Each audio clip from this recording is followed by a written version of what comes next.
और संवाददाता अनिल सेन सीधे तौर पर हमारे साथ जुड़े हुए हैं। अनिल, एक तरफ कांग्रेस की बाड़ेबंदी चल रही है, 115 विधायक तकरीबन उदयपुर पहुंच चुके हैं, तो दूसरी तरफ बीजेपी भी प्रशिक्षण शिविर भले ही नाम दे रही है, लेकिन है ये भी एक तरह की बाड़ेबंदी।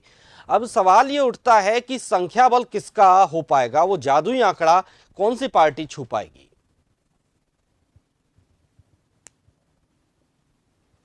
को लेकर जदोजहद जारी है। जी कांग्रेस और बीजेपी की जो बाड़ेबंदी है वो इसी के लिए हुई है कि उनके खेमे में सेंध नहीं लगे और दूसरे के खेमे में सेंधमारी की जा सके। जी जी कांग्रेस जयपुर से उदयपुर पहुंची, लेकिन बीजेपी ने जयपुर में ही बाड़ेबंदी अपने तमाम विधायकों की यहाँ पर की है। हालांकि दोनों के पास में अभी अगर देखा जाए तो आंकड़ा वो नहीं है जो कि इस चुनावी मुहिम के अंदर चौथे कैंडिडेट को जीत के लिए चाहिए।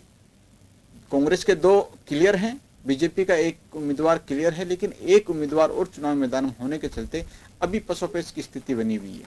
लगातार मुख्यमंत्री अशोक गहलोत, जो कि बीटीपी के हों, माकपा के हों या फिर दूसरे छोटे दलों के जो विधायक हैं, उनसे संवाद की बात की जाए, निर्दलीयों की एक बड़ी संख्या है, उनके साथ में संवाद का यहाँ पर सिलसिला देखा जाए। अलग अलग संवाद वहाँ पर किया गया, सुलह की वार्ता वहाँ पर की गई।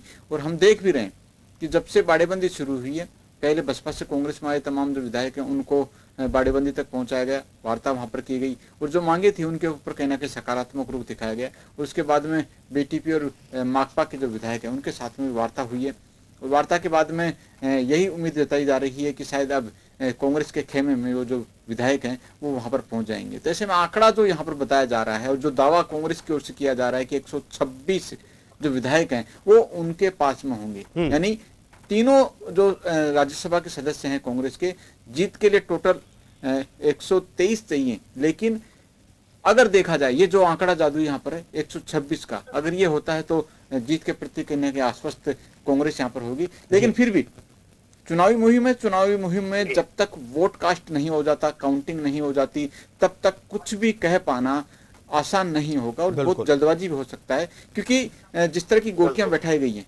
संभव है कि तमाम विधायक बाड़ेबंदी में पहुंचे हो, लेकिन उनके जहन और मन में शायद कुछ अलग ही बात वहां पर चल रही हो, तो वो चीज अभी साफ तौर से दिखाई नहीं दे रही है। लेकिन हाँ, तो तस्वीर उभर के आई है, पहले नाराजगी थी, फिर मनाने की कवायद चली और अब जो तस्वीर है उससे ये नजर आ रहा है कि बीजेपी जो निर्दलीय को समर्थन देके दूसरा उम्मीदवार जिताने की दावेदारी जो कर रही थी, शायद उसमें अब शायद कोई ताकत या कहा जाए उसमें कोई सजोर नजर नहीं आता और कांग्रेस के बल मिल रहा है तीसरे उम्मीदवार को, जो कि संख्या बल वहां पर दिखाता है। अब बीजेपी भी अगर देखा जाए, बाड़ेबंदी की गई है, प्रशिक्षण शिविर का नाम दिया गया है, हर रोज 3 से 4 सत्र वहां पर आयोजित किए जाएंगे और अलग अलग सत्र भी वहां पर आयोजित किए जाएंगे।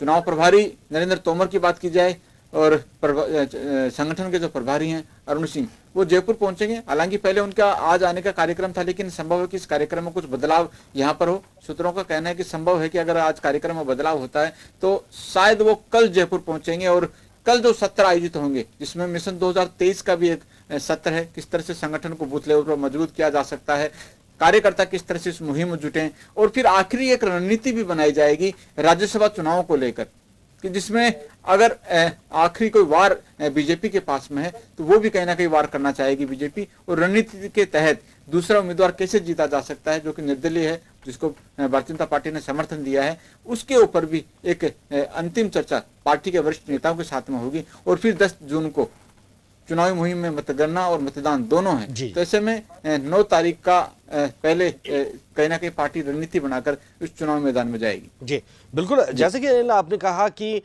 आंकड़े हैं, आंकड़ों का कुछ भी हो सकता है, ये तो वही वक्त बताएगा, 10 जून के बाद पता चल पाएगा कि आंकड़े किसकी तरफ जाते हैं। लेकिन अगर हम बीजेपी की बात करें, एक तरफ तिवारी जी हैं, दूसरी तरफ सुभाष चंद्रा हैं। अब हालांकि सुभाष चंद्रा निर्दलीय हैं, लेकिन बीजेपी कह रही है हम बाहर से समर्थन कर रहे हैं। कहीं ऐसे समीकरण ना बन जाए कि सुभाष चंद्रा भारी पड़ जाए तिवारी पर। राजनीति है और राजनीति में कुछ भी हो सकता है।